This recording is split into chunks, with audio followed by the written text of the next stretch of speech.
जी, अस्सलाम वालेकुम, बिस्मिल्लाह। अच्छा, अब हम एक नई सीरीज़ शुरू करने लगे हैं। इस सीरीज़ का नाम है वाइब कोडिंग। वाइब कोडिंग बहुत सिंपल वर्ड्स में ये है कि आप कमांड्स के थ्रू कोई भी वेबसाइट बनाना या कोई भी ऐप को बनाना। कमांड का मतलब है कि आप चैट जीटीपी से चैट करते हुए उसकी मदद से, डिफरेंट प्लेटफॉर्म्स की मदद से आपने कोई भी ऐप या वेबसाइट बनानी हो, या फिर सॉफ्टवेयर बनाना हो, या फिर आपने कोई टूल वेबसाइट बनानी हो, तो वो आप वाइब कोडिंग के थ्रू बगैर कोडिंग नॉलेज के बना सकते हैं। वाइब कोडिंग के जो आजकल फेमस टूल्स हैं वो यूज़ होते हैं, वो उनका एक है कर्सर एआई, एक होता है जो आजकल बहुत फेमस है वो है लव एआई। ठीक है, अब वाइब कोडिंग का मैं थोड़ा सा पहले, इससे पहले आपको वो दिखाऊँ, प्लेटफॉर्म्स दिखाऊँ, या फिर हम वाइब कोडिंग की तरफ जाए, ये सिर्फ इंट्रोडक्शन क्लास है। तो मैं इसमें आपको सिर्फ और सिर्फ प्रोज एंड कॉन्स बताऊंगा और थोड़ा सा आइडिया दूंगा कि हम वाइब कोडिंग्स के क्या क्या कर सकते हैं। वाइब कोडिंग में नॉर्मली बेसिकली हम ना पहले प्रोज की बात कर लें। प्रोज ये है कि जी आपका आइडिया जो कि आपके दिमाग में है, या जो आप एक डेवलपर को एक्सप्लेन करना चाहते हैं, वो आप एआई को एक्सप्लेन करेंगे और एआई के कोड बिल्डर वो उसको आपको बना के दे देंगे कि आप ऐसी चीज़ बनाना चाहते हैं, और आप कहते हैं हाँ हाँ मैं तो यही चीज़ बनाना चाहता था।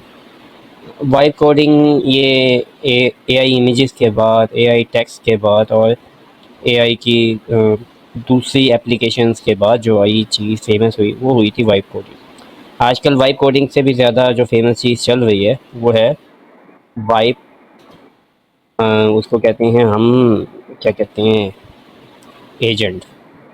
यानी कि वाइब एजेंट एक वाइब कह सकते हैं, या वाइब एजेंट कह सकते हैं कि वो आपके लिए एन एंड या फिर मेक डॉट कॉम जैसे वर्क फ्लोज बनाता है। सिर्फ आप उसको बताते हैं कि मैं चाहता हूँ कि मुझे ऐसी ऑटोमेशन चाहिए, तो वो आपको वैसी ऑटोमेशन तो वो आपको वैसी ऑटोमेशंस बना देता है।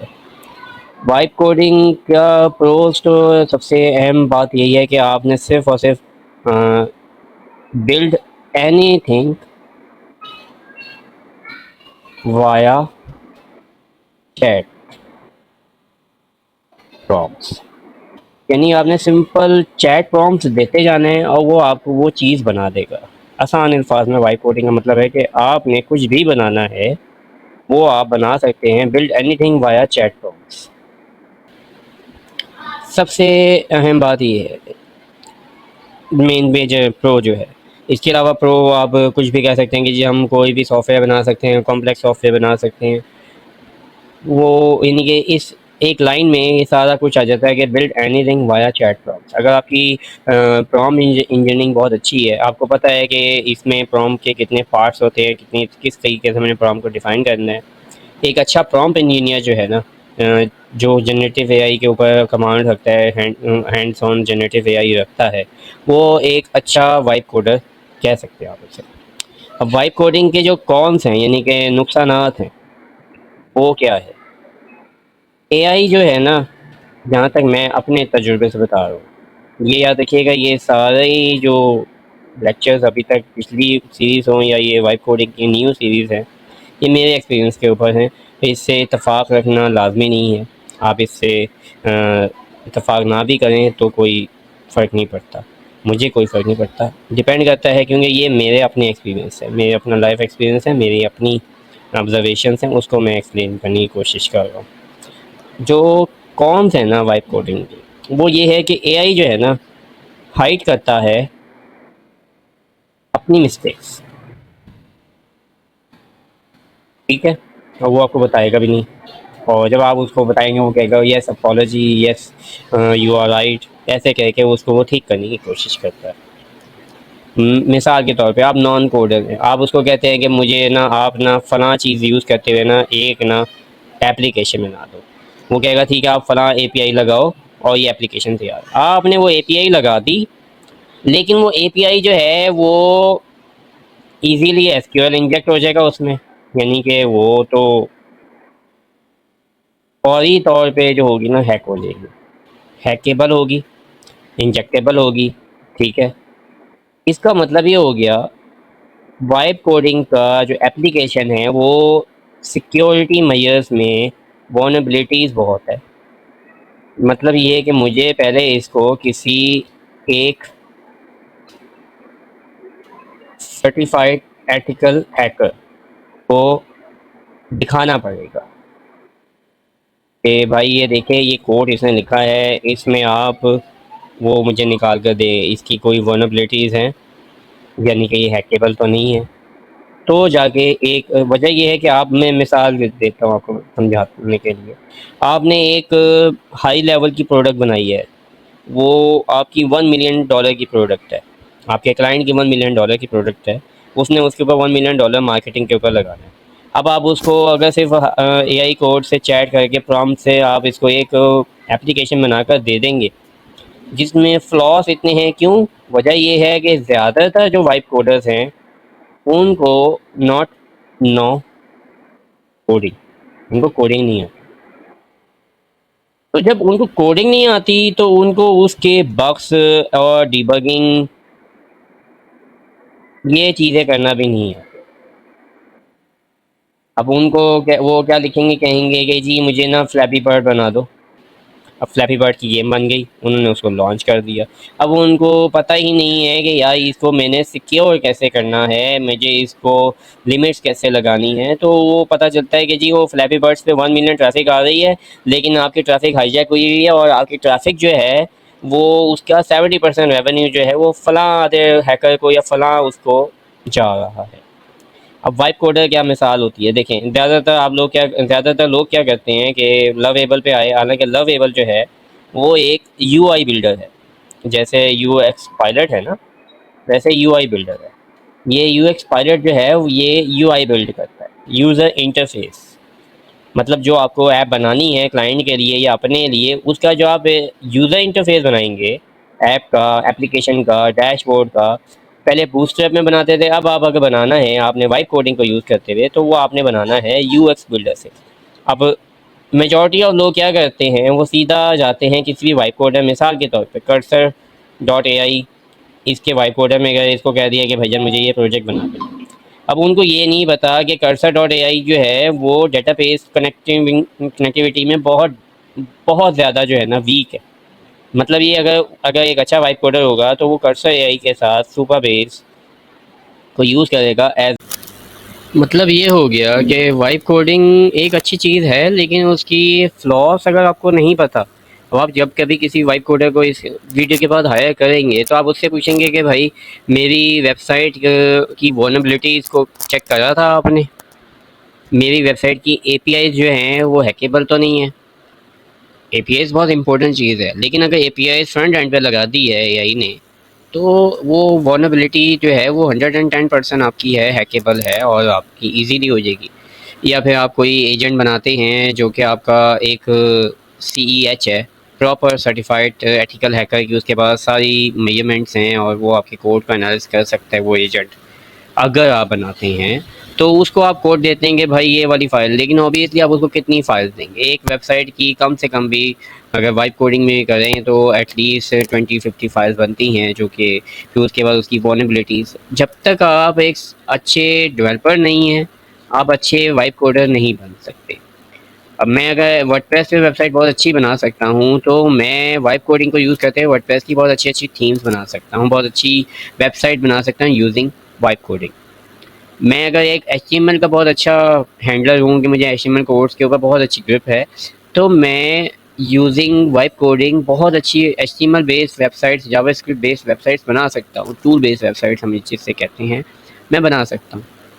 लेकिन जब बात आती है एप्लीकेशन या वेब एप्लीकेशन या पोर्टल्स बनाने की, जिसमें सास एप्लीकेशंस हैं या फिर बातें यूटिलिटी एप्लीकेशंस हैं, यानी जिसमें बहुत सारे फंक्शंस होने हैं, जिसमें डेटाबेस का यूज़ होना है। अब ज़्यादातर जो लोग हैं वो क्या करते हैं, अगर एक वाइब कोडर से पूछें जी आप क्या टूल्स को यूज़ करते हैं, तो आपको कहेगा जी मैं कर्सर को यूज़ करता हूँ, मैं सुपर बेस को यूज़ करता हूँ एज अ डेटाबेस। ठीक है, अगर बहुत ही अच्छा बंदा होगा, बहुत ही अच्छा वाइब कोडर होगा जिसको बहुत नॉलेज है, तो वो कहेगा जी मैं यूएक्स पायलट को यूज़ करता हूँ यूआई बनाने के लिए, कर्सर को यूज़ करता हूँ मैं सेटअप बनाने के लिए, और उसके डेटाबेस के लिए मैं इसको यूज़ करता हूँ, और लॉन्चिंग के लिए मैं नेटिफाई को यूज़ करता हूँ, जो कि सभी यूज़ करते हैं वाइब कोडर। नेटिफाई को यूज़ करता हूँ और डिप्लॉय कर देता हूँ आपकी फ़ाइल्स को मैं, और आपकी एप्लीकेशन या आपकी वेबसाइट लॉन्च हो जाती है। अब मैं आपको अगर एक वेबसाइट दिखाता हूँ कि जी ये है डीप सीक का एक मॉडल न्यू लॉन्च हुआ है अभी, न्यू न्यू तो नहीं है, ये एक एजेंट है यानी कि वाइब कोडर है, डीप साइट के नाम से, डीप सीक का। ठीक है, अब ये डीप सीक का सॉरी, ये मेरे हमने डीप सीक का अपना खोला हुआ है, मैं डीप साइट खोला, एक सेकेंड। ये डीप साइट का एक ओपन सोर्स वो है, फ्री वाला वाइब कोडर। अब आप कर्सर को यूज़ करते हैं, ऑब्वियसली कर्सर को यूज़ करने वाले जो प्रोफेशनल हैं वो इसकी पेमेंट देते हैं। ठीक है, $20 पर मंथ वाला अगर आप यूज़ करेंगे, डेटाबेस को आप यूज़ करेंगे, अगर इसकी पेमेंट आप देंगे $25 पर मंथ। ठीक है, या फिर आप यूएक्स पायलट को यूज़ करते हैं और आप इसकी पेमेंट अलग से देते हैं, यहाँ पे इसकी पेमेंट है, क्योंकि फ्री वाला तो ये एक वाइब कोडर नहीं होगा, वो आपके लिए एक छोटी सी एप्लीकेशन आपने बनानी है, आप खुद बना सकते हैं, कोई टूल बनाना है आपने, आप बना सकते हैं। लेकिन एक प्रोफेशनल वाइब कोडर कभी भी जो होगा फ्री सब्सक्रिप्शन को नहीं यूज़ करेगा। तो ये आपको 3 सब्सक्रिप्शन भी अगर आप लेते हैं, 20, ठीक है, और 25, 45 एंड 12, ऑलमोस्ट $57 पर मंथ आपको ये देना ही देना है एक वाइब कोडर बनने के लिए, वाइब कोडिंग की एप्स प्रोफेशनल एप्लीकेशन बनाने के लिए। जब आपको ये तीनों चीज़ें आती हों, लवेबल को यूज़ करें या यूएक्स पायलट को यूज़ करें, वो आपकी डिपेंड करता है। आजकल ज़्यादातर लोग लवेबल को यूज़ करते हैं, लेकिन ये याद रखिएगा लवेबल हो या यूएक्स पायलट हो, ये यूज़र इंटरफेस यूआई बनाने के लिए ज़्यादा अच्छे हैं। इनसे आप बहुत कॉम्प्लेक्स एप्लीकेशन बनाने बैठेंगे तो आप एट दी एंड उसको, वो एप्लीकेशन की प्रोटोटाइप भी सही नहीं बनेगी। अभी इसके मुकाबले में डीप साइट है। अभी ये डीप साइट जो है ये मैं इसको कहता हूँ, मुझे आप tool site for image converter, तो मैं आपको कि मैं इसको लिख कर मैं एक सिंपल सा 3 वर्ड लिखें, ये एक प्रोफेशनल प्रॉम्प्ट तो नहीं हुई ना, मुझे इसको बताना था, लेकिन क्या है, ये एचटीएमएल में मुझे कुछ डिस्प्ले करवाना शुरू कर देगा। ये मुझे यहाँ पे आपके सामने जितनी देर मैं आपको एक्सप्लेन कर रहा हूँ व्हाट इज़ वाइब कोडिंग, उतनी देर में ये बनाएगा। मैं अब यहाँ पे आ जाता हूँ फ़िलहाल। तो वाइब कोडिंग में फ्री टूल्स भी हैं, अगर आपका बहुत अच्छा सिस्टम है तो डीप साइट को आप डॉकर पे यूज़ करें। डॉकर से आप एक छोटे छोटे टूल्स बना के, एचटीएमएल बेस्ड वेबसाइट बना के, वर्डप्रेस बेस्ड वेबसाइट्स बना के उसको लॉन्च कर सकते हैं डीप साइट से। ठीक है, और रह गई बात वाइब कोडिंग में प्रोफेशनल होने की, तो वाइब कोडिंग में प्रोफेशनल होने के लिए आपको कर्सर आना चाहिए, वो भी एक डेस्कटॉप एप्लीकेशन है। आपको सुपर बेस आना चाहिए, आपको यूएक्स पायलट या लवेबल आना चाहिए। 3 चीज़ों का मिक्सचर होके ही आपकी जो है एक वाइब कोडिंग की जर्नी, जो एक वाइब कोडर आप बन सकते हैं। अदरवाइज़ आप वाइब कोडर नहीं कराएंगे, आप जस्ट अनदर, आप ये करेंगे जो बस 2-4 यूट्यूब की वीडियोस देखी हैं और वो कहता है कि जी मैं वाइब कोडर हूँ, ऐसे वाइब कोडिंग नहीं बन सकते आप। वाइब कोडर जो है आपको पता होना चाहिए, अव्वल तो आपको आप इंटरमीडिएट लेवल के कोडिंग आपको आनी चाहिए।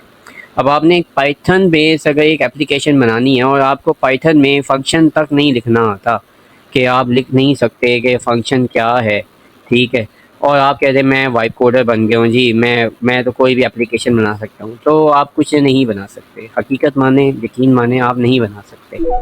वाइब कोडर जब ही बनेंगे जब आप एक प्रोफेशनल चीज़ों को सीखेंगे। अभी मैं आपसे बात कर रहा था, इसने 300 लाइन का कोड लिख कर मुझे यहाँ पे एक इमेज कन्वर्टर दे दिया। ठीक है, अब ये इमेज वो भी करता है, क्या कहते हैं, इमेजेस को फाइंड भी करेगा। मैं इसको कहता हूँ कि यार वेब पी में कन्वर्ट कर दो, तो यहाँ पे ये इसने आपको एचटीएमएल में बना भी दिया और ये वेब पी में कन्वर्ट भी हो गई, और ये वेब पी ये पिक्चर थी और ये आप देख सकते हैं ये इसने कन्वर्ट भी कर दी। अब मुझे इमेज कन्वर्टर टूल बनाने में मैक्सिमम 2 से 3 मिनट लगे, और मैंने आपके सामने पिक्सल फोर्ज नाम भी उसने मुझे लगा दिया कि ऐसा ये लोगो हो, आप नाम रख लो, ये आप स्लोगन आ गया, ये आपका यूआई आ गया।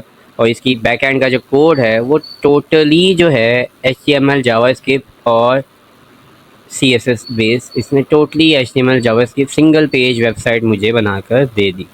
अब ये है वाइब कोडिंग कि मुझे पता था कि मैंने बनाना है। मैंने अभी इसको हेडर के बारे में नहीं बताया, मैंने इसको फुटर के बारे में नहीं बताया, मैंने इसको मेन्यू का नहीं बताया, मैंने इसको लिमिट्स नहीं लगाई कि भाई कि एक बंदा एक दिन में सिर्फ 5 इमेजेस को कन्वर्ट कर सके, अदरवाइज़ मेरा सर्वर क्रैश कर जाएगा।